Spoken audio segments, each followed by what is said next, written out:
Good morning, everyone. So today we will discuss the various practical circuit breakers. So we will discuss the various practical circuit breaker designs. Various practical circuit breaker designs. Now, first we will discuss the low voltage circuit breaker. So we will have the low voltage circuit breaker. Now the low voltage circuit breakers are used at strategy. It used this strategy of lengthening the arc. So what's the main idea behind that? That is, it used the strategy of strategy of lengthening the arc and increasing its resistance to point where the arc is not sustainable, and increasing its resistance to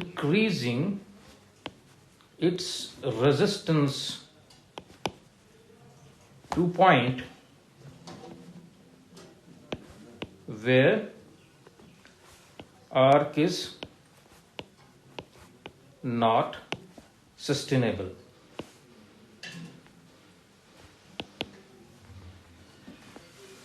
So one of the example of that is the air brake circuit breaker. Air brake circuit breaker. Now figure here shows the arrangement for the air brake circuit breaker with the magnetic blowout, and it can be seen from this figure. From this figure, it can be seen that the blowout coil, that is this one, this is the blowout coil. These are actually the contacts, moving contacts and the fixed contacts.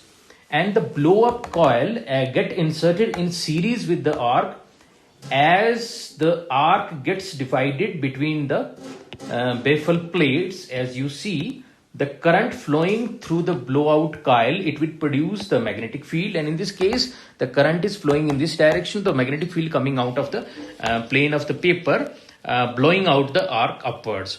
So at the instant shown, the current is flowing from the right to the left. As you see, the current is flowing from right to the left, and the magnetic field is coming out of the paper, and hence applying the left hand rule, we can find the direction of the force on the arc, and it is upward. So this is the magnetic field. The direction of the force is upward if we are using the left hand rule. Using the left hand rule, you can find out the direction of the, using left hand rule, the direction of the force is, in this case, is direction of force in this case is upwards. So it is upwards. So now when the current changes its direction and starts flowing from left to right, the direction of the magnetic field is into the plane of the paper we can obtain, and again the force is on the is in the upward direction. So the blowout coil helps in the arc extension. So this blowout coil, it helps in the arc extension. And another variation of design is shown in this figure. We will have this another variation in design. It is shown in this figure. So wherein the blowout coil is it is not shown for the clarity. So it is the magnetic blast air circuit breaker. So what's the main idea? The main idea is that we have to blow out the arc. This is the arc. Its arc starts here, then its length increases. So because of this force due to the magnetic field, the length of this arc increases, and it will not be able to sustain it. Now, second, it is actually the low voltage circuit breaker. Now we will discuss the high voltage circuit breakers. So high voltage circuit breakers.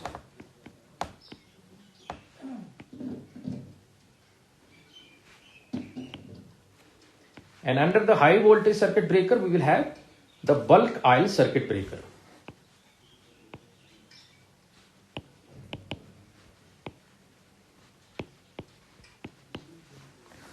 So the methods which are used for the arc extension of the low voltage circuit breakers are not practical for the high voltage circuit breakers. in high voltage circuit breakers, much more proactiveness is needed on the part of the circuit breaker to dissipate the heat liberated by the arc and deionize the arc so that the arc does not restrike. So the proactiveness would be there in case of on the part of circuit breaker to dissipate the heat. First is the dissipate heat, and second to deionize the arc. To deionize the arc. So use of the oil as an inflammable material in circuit breaker where arcing is there by the liberation of heat is involved, and it may appear to be good. However, oil has been used as a medium for the arc interruption right from the beginning because of its excellent dielectric strength as well as ability to effectively conduct heat. So it has the excellent dielectric strength,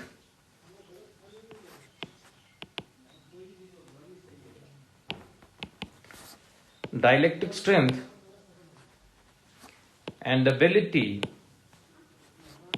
to conduct heat effectively. So in fact it is the thermal conductivity of the hydrogen liberated by the, so because of the oil hydrogen is liberated, so it is due to this thermal conductivity of the hydrogen liberated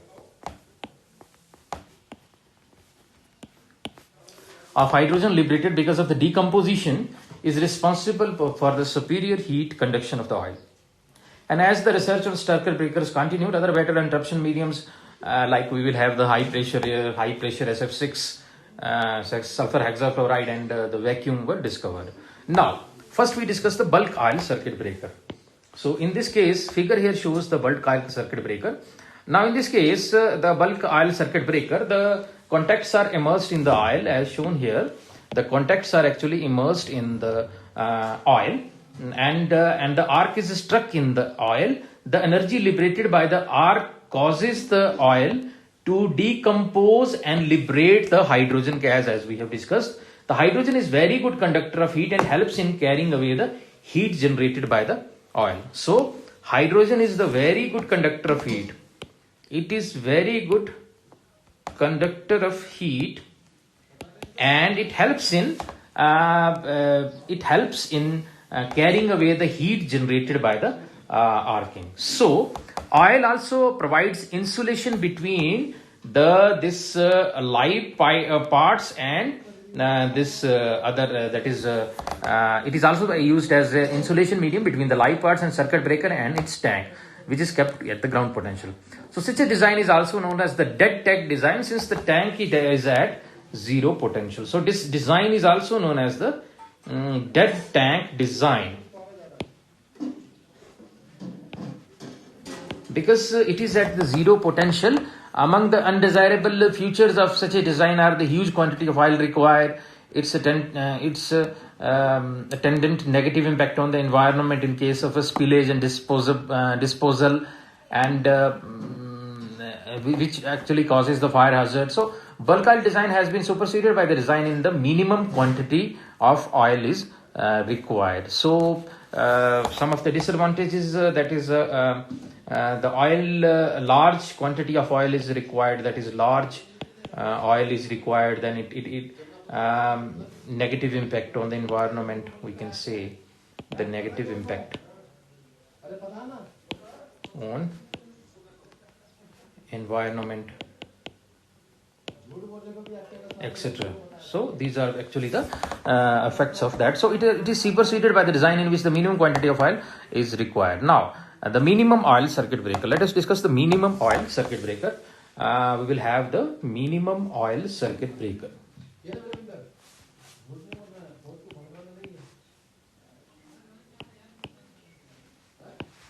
So minimum oil circuit breaker is also known as MOCB. So in case of the minimum oil circuit breaker, it also known as the small oil volume circuit breaker. It is also known as the small oil volume circuit breaker. Small oil volume circuit breaker. So these breakers were developed in Europe, and their development being motivated by the major disaster in Prague after the World War One. So there was the major disaster in the Prague after the World War One. So in this type of construction, a very small quantity of oil, as compared to the it have very small quantity of the oil as compared to that of the this breakers. The main purpose served by the oil in this breaker is that of the arc quenching. So the oil is only used in this case for arc quenching.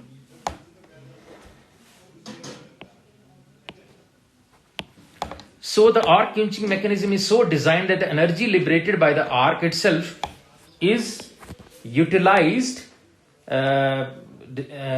is utilized for quenching the arc. So energy liberated is itself utilized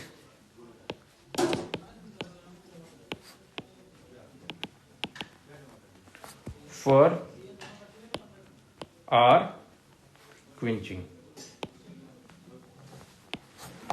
So the higher the current to be interrupted, greater be the value of the current, and higher be the current which is to be interrupted, more is the energy available for the arc quenching. So the energy available would also be increased for quenching. So the size of the minimum oil circuit breaker is much smaller than the bulk oil. Size is small. Bulk oil.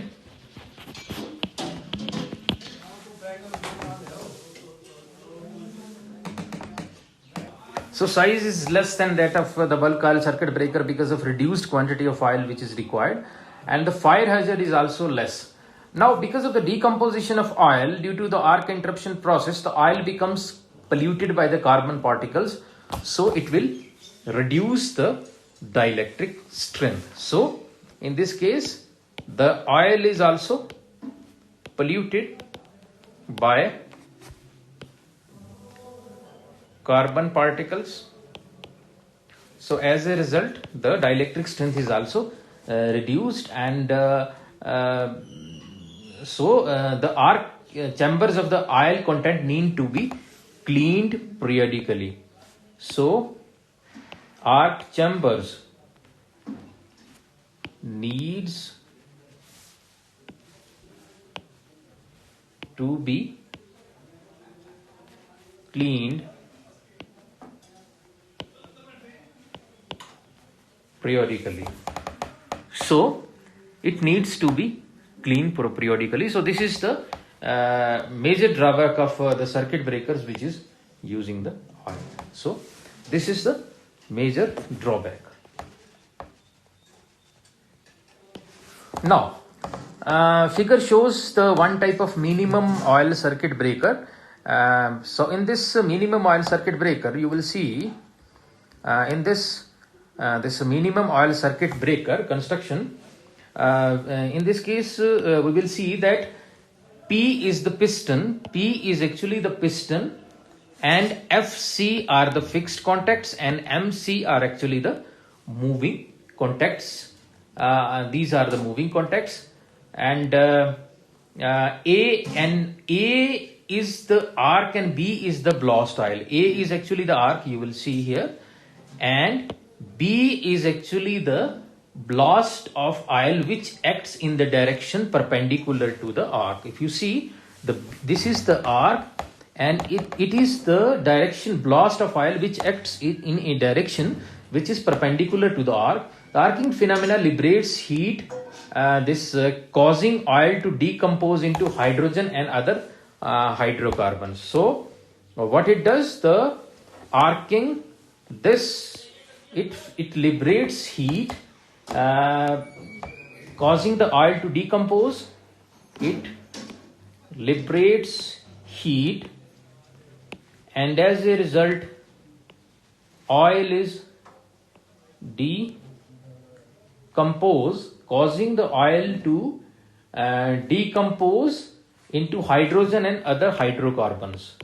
Into hydrogen and hydrocarbons. So this raises the pressure inside the interruption chamber. So what happens because of this? These hydrogen and hydrocarbons are liberated, and what it does, it will increase the pressure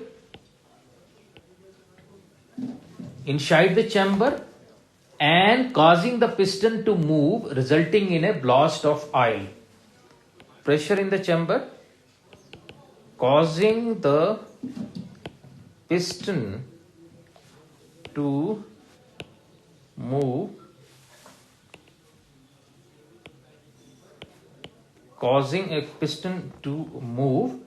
and resulting in a blast of oil.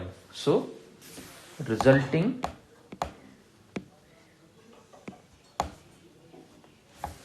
causing the piston to move, and it results in the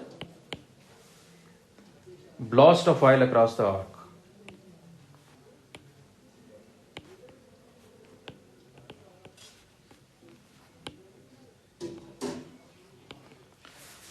So energy required for arc quenching is harnessed from the arc itself. So the energy which is required for the quenching is obtained from this arc itself. So this is about the minimum oil circuit breaker. Now next is the air blast circuit breaker. So we'll discuss the air blast circuit breaker.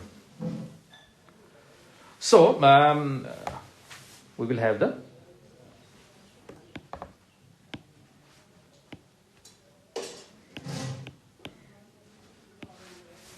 now in this type of circuit breaker, the blast of compressed air at high pressure is blown either this blast of compressed air at high pressure.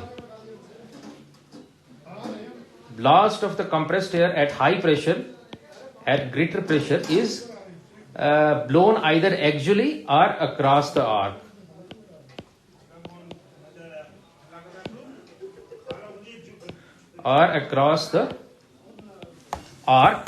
So it can be seen from this graph. If you see that the compressed air has the excellent dielectric properties as obtained from here. So it is a relationship between the breakdown strength and the pressure. So it shows that the compressed air has the excellent dielectric properties comparable to the oil, as you see. This is the transformer oil, and this is oil, and this is compressed air, and this is hydrogen which is released because of the oil. So this helps in quickly quenching the arc and building up the dielectric strength of the contact gap. So single pair of air blast contacts can withstand about you can say about this 100 kilowatt. So single pair of air blast contacts can withstand about 100 kilowatt. So several contacts in series are required. So this single pair of air blast contacts. So single pair of air blast contacts. It can withstand about 100 kV, and so the several contacts in series are required for a high voltage. Several contacts in series are required. Several contacts in series are required for this air blast circuit breaker. Air blast circuit breaker. So figure here shows the graph, and now one more diagram is there. It shows the it actually shows the various ground faults and the phase faults and cross section of extra high voltage air blast circuit breaker.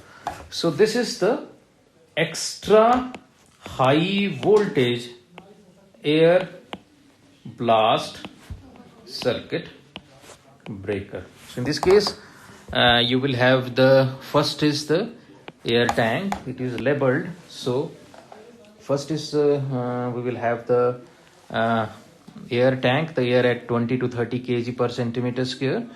So this is the air tank. This is the section which is shown in this way. This is the end view, this is elevation.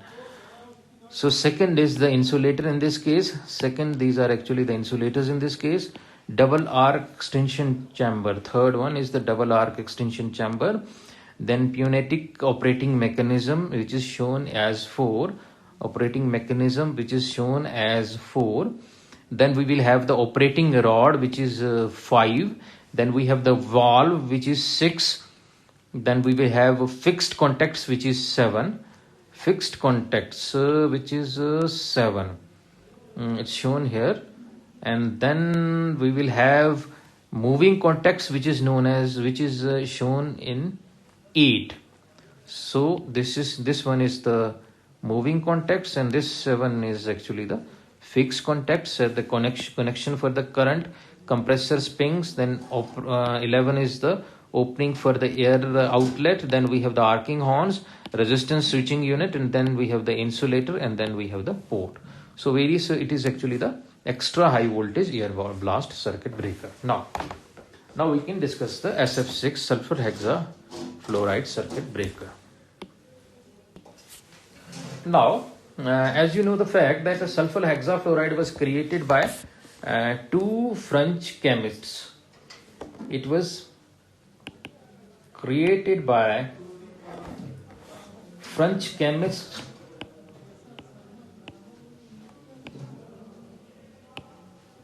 and what was the name of that? H.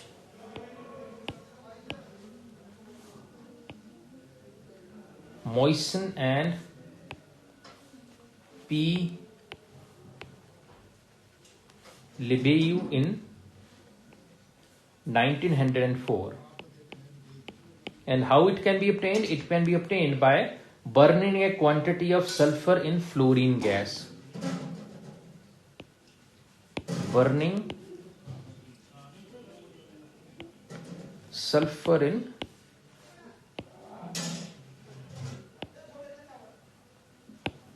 chlorine gas.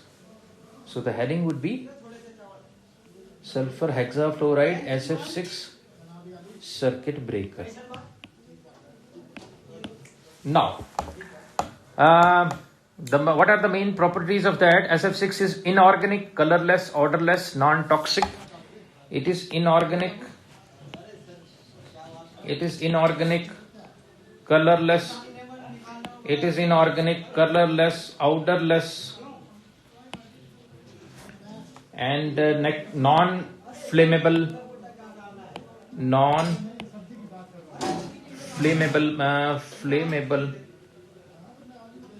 so under standard conditions. So actually SF6 has the octahedral geometry consisting of the 6 you will see consisting of the 6 fluorine atoms attached to the central sulfur atom, and it is a hypervalent molecule. It is a hypervalent molecule. Typical, it is a hypervalent molecule. Now, typical for the non-polar gas, it is poorly soluble in water but soluble in non-polar organic solvents. It is generally transported in the liquefied compressed gas. So it has important ideal medium for the arc interruption, and some of the properties of this sulfur hexafluoride are shown here. That is, it is colorless, odorless, non-soluble in water, 5 times heavier than air, non-toxic, it is an inert, it is highly stable, it shows no sign of chemical change at the temperature well above the point at which the normal switch oil begins to oxidize and decompose. At atmosphere pressure, SF6 has dielectric strength 2.5 times that of the air. The dielectric strength increases rapidly with the pressure, and at 2.1 kg per centimeter square, it is equivalent to that of high-grade switch oil. SF6 possesses a further useful property that the mixture of small quantity of air produces no adverse effect on the dielectric strength in that. SF6 is an electronegative gas. Being electronegative, it has the affinity for capturing the free electrons and forming a relatively immobile negative ions. This causes rapid removal of electrons from the arc plasma, thus increasing the rate of loss of electrical conductance of the arc column as the current approaches zero. And it is it has extremely high ionization energy, and that is 19.3 electron volt. So it has several favorable properties. Now,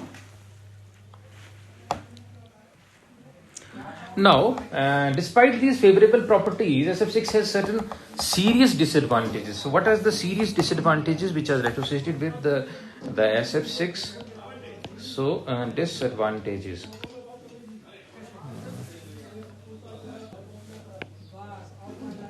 It has the several disadvantages. So SF6 is serious. Although the compound itself is inert, its decomposition produces the sulfur and the fluorine, which are both corrosive. Then we will have this greatly limits the material that can be used as conductors, insulators, and lubricant for the for this SF6 breakers. So it will limit the material. Now second, all the traces of moisture must be excluded, that it is virtually impossible to open these devices for maintenance and inspection and the maintenance. So moisture must be excluded. Moisture must be excluded. Everything must be included in that. So it is difficult for inspection and maintenance. So inspection and maintenance is difficult. Inspection and maintenance is difficult.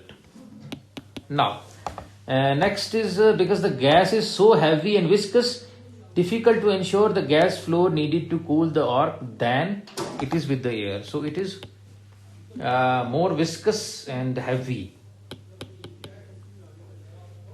Heavy and the viscous. Now next is fourth one. What is the fourth one? So the gas liquefies at 10 degrees Celsius at typical operating pressure of nearly about 250 psi. So it must be kept heated for use in the closed climate. So kept heated to use in cold conditions. Now, one serious drawback of SF6 is that from the environmental consideration, it is the strongest man-made greenhouse gas. So we can write it with the red color. So it is the strongest man-made greenhouse gas.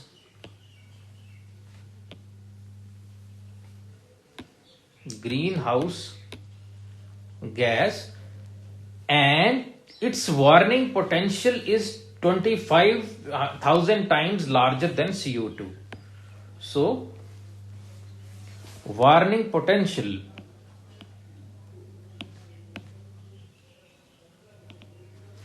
(25,000) larger than the CO2. Now, constructional features of this SF6. So figure here shows the SF6 breaker. Now the construction feature from this construction, it shows that the cross sectional through the arcing chamber of SF6 breaker with all the contacts in the closed position during arcing and after the current zero respectively. So all the parts are labeled here, like we will have the housing. First we will have the housing here.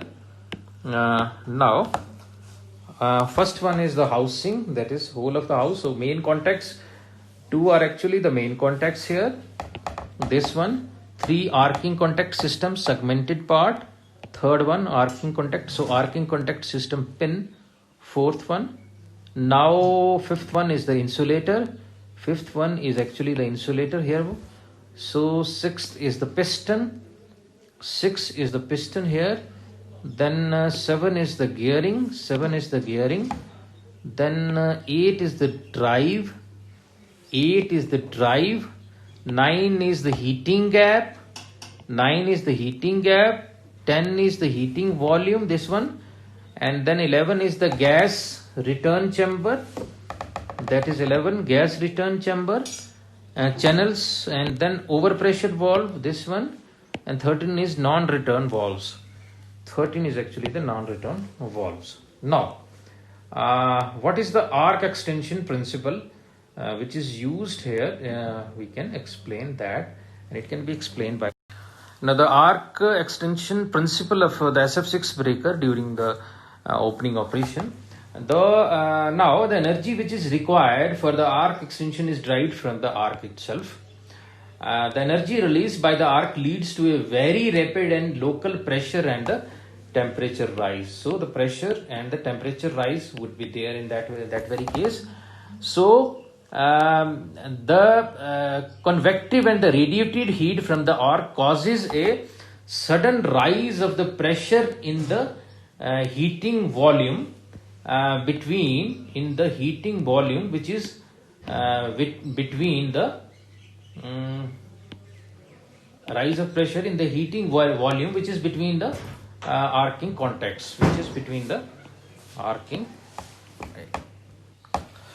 Now, when the energy released by the arc leads to a very rapid and large local pressure and the temperature rise, as we have discussed. Now, the convective and the radiative heat from the arc convective and the radiative heat from the arc itself,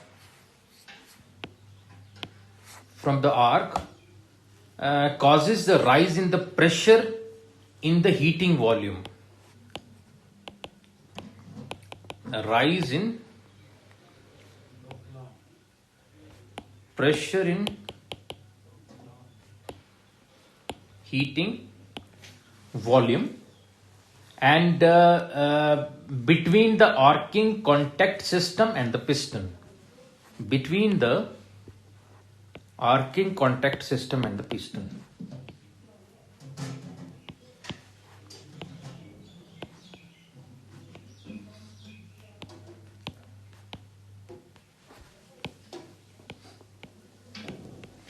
Between the arcing contact system and the piston. And so it is here that the hot gas is blasted. So from here what we get? Hot gas. This hot gas is blasted to extinguish the arc.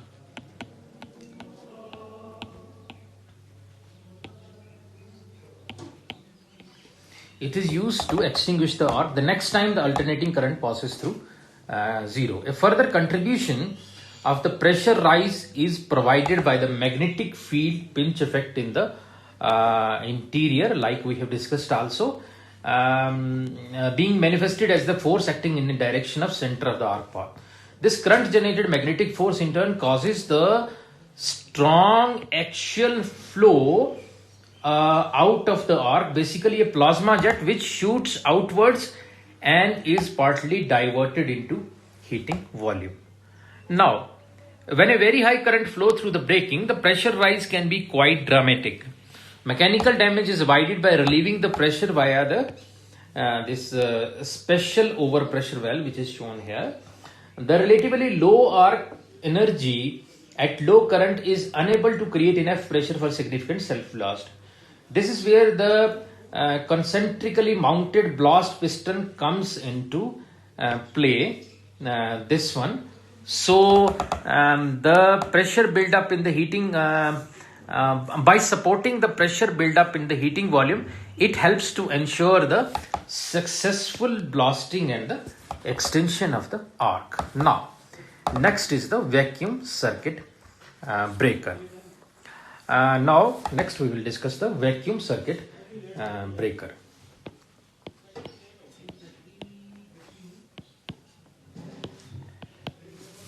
A factor common to all the circuit breaker is actually uh, using arc mediums is the need for the high gas pressure to cause a forced gas flow in the nozzle to intensify the convection and cooling and high gas density. Against this background, it may appear counterintuitive to think of extremely low gas pressure as a medium of arc interruption. However, in the early days of the electrical engineering, it was thought that the vacuum would prove to be an ideal medium for the circuit breaking, because there would be no formation of arc in the first place. Engineers are thus surprised when the arc was found to exist when the medium of interruption was vacuum. So, when the medium of the interruption was vacuum, then arc was found there. So, now the investigation has been done in that very case. It showed that the arc was formed because of the monomolecular gas layer absorbed on the electrodes. It is due to the monomolecular gas layers absorbed on the electrodes.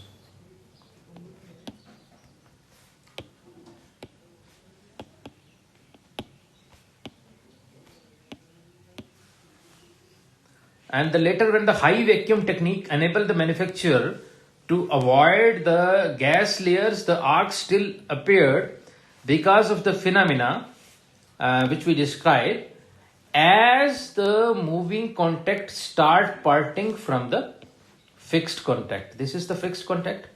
This is the moving contact. Now, as this moving contact start parting from the fixed contact, the contact area became less and less till because of unevenness of surface at the microscopic level, only a small area is in contact. Only a small area is in contact. This causes a very high current density, that is I by A.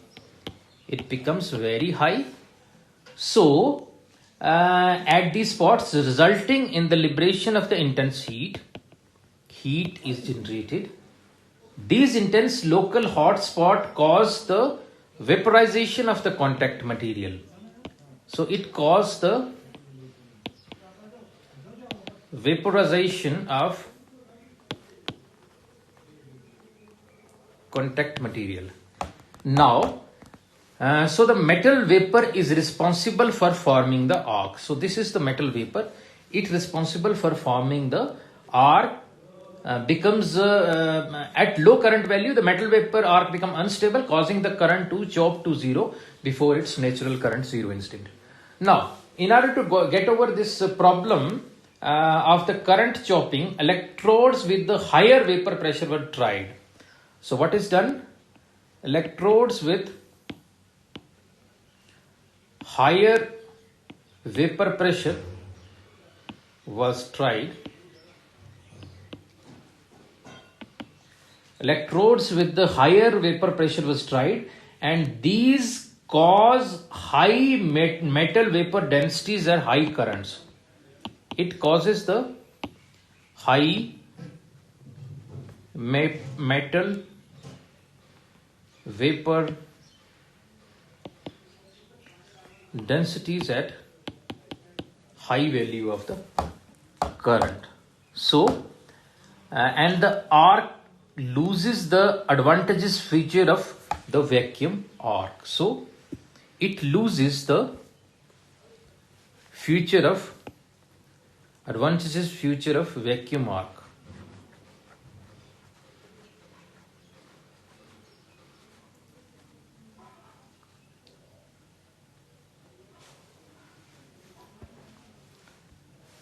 So loses the feature of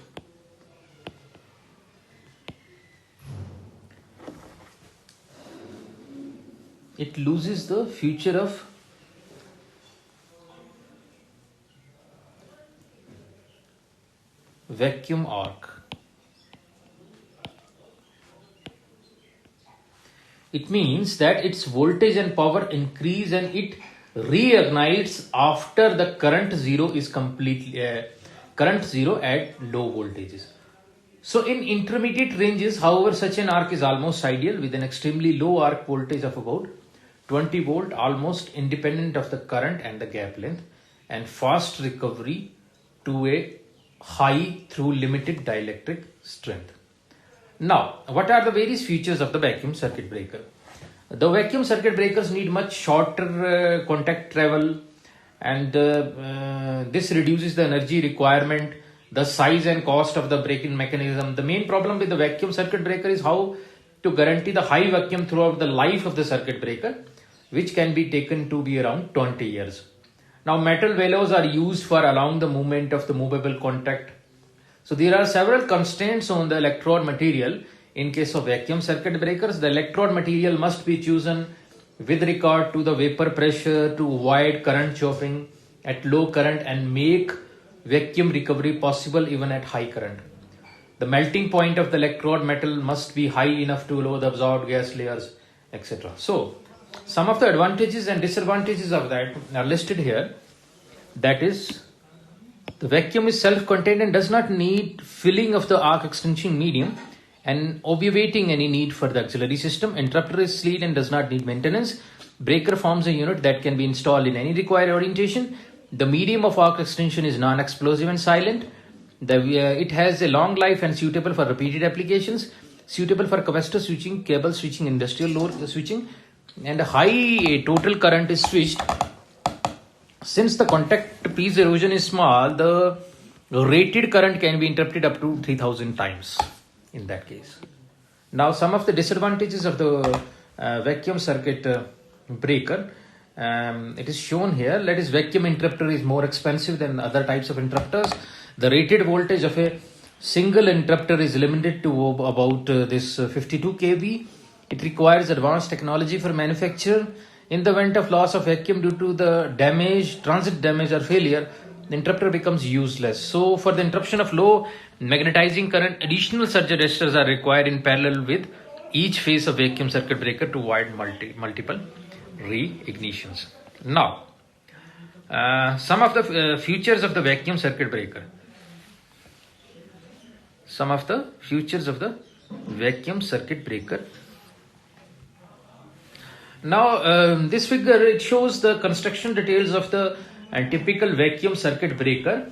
When contacts through which the current flow are separated, the explosion of the last metal bridge causes a metal vapor arc to form. This arc, which consists exclusively of vaporizing contact material.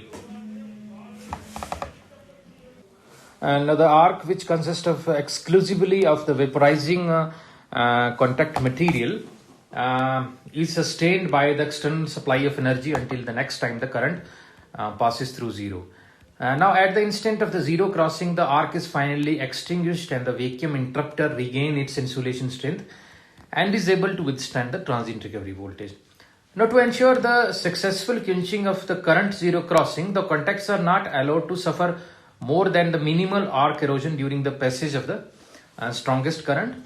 At the current above, if you see 10 kiloampere, the vacuum arc begins to contract, which is initially noticeable in the form of the anode spots. The contraction, which partly depends upon the contact material, causes more energy to be supplied to the contacts and it reduces the vacuum gap's capacity to extinguish the arc after the current zero crossing. One way in which the switching capacity can be increased is to change the contact geometry as shown in this figure. Now, the electrode geometry, it actually generates the magnetic field and influences the arc behavior. Circuit breaker manufacturers successfully use the contact geometries that cause the this radial magnetic field as shown here, and spiral contact and the axial magnetic field. So radial magnetic field are produced by shaping the contacts in the form of spiral that looks like the petals of flower, and figure here shows some of the essential details of the construction of the vacuum circuit breaker. The unit is hermetically sealed by the manufacturer. So bellows allows the necessary movement of the this movable part. So these are actually the bellows, and these are actually, this is the moving part. So it is basically the details of the construction of the vacuum circuit breaker. Now circuit breaker application chart you will see, and then we will have the air brake circuit breaker. This air brake circuit breaker is used 230 to 440 volt. It is used now for the this bulk coil circuit breaker 1133. It is obsolete now. Maybe it was used previously. Then for this we will have 11 kV 3366 132 and 220 minimum oil circuit breaker. So oil blast circuit breaker, it is used for 132, 220 and 400. Then we have the modern circuit breakers 11 and this 33. The vacuum is used for that very purpose, not for high voltage. And this is the modern circuit breaker SF6 circuit breaker, which is used for all the purposes. So this is the circuit breaker application chart, which is used for the various voltage levels. So this is about the circuit breaker. Thank you very much.